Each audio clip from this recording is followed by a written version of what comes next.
Well, basically, the tech writing has taught me to pay attention to all the small details, because when you are a tech writer, that's really what you deal with is the small details. It teaches me to notice things.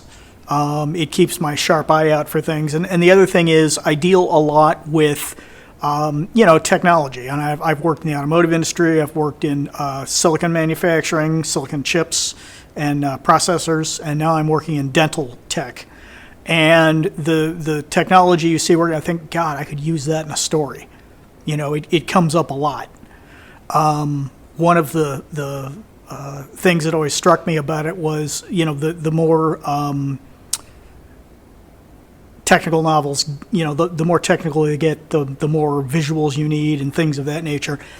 I can't always do that in a novel, but it taught me to be very descriptive. And one thing that I've gotten a lot of kudos for is they like my descriptions. And I firmly believe that because I'm a tech writer and because I have to go into this extreme minutia detail on highly technical subjects, that's kept me right on with it. Finding my voice for it wasn't too hard. I generally find that unlike my work where I do the tech writing, like you said, it's either right or it's not. I don't have to worry about that so much. The world is what I make it. I can share the stories that I'm thinking up, and I can make things the way I want them, as opposed to the way things have to be. My biggest calling for that probably was just, as a kid watching Star Trek. I thought, God, it'd be a great idea to write this kind of stuff. I was actually thinking that at that age, This was the original series, too. I'm dating myself here, but that's what it was. So it's a chance to kind of just cut loose for me. We talk a little bit about fact checkers.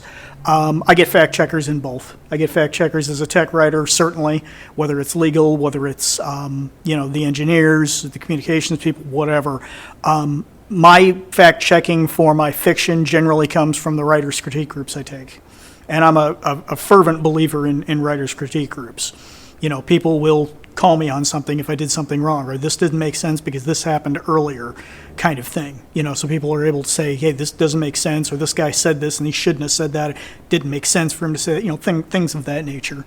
So there's a difference in it, but there's a slight similarity too,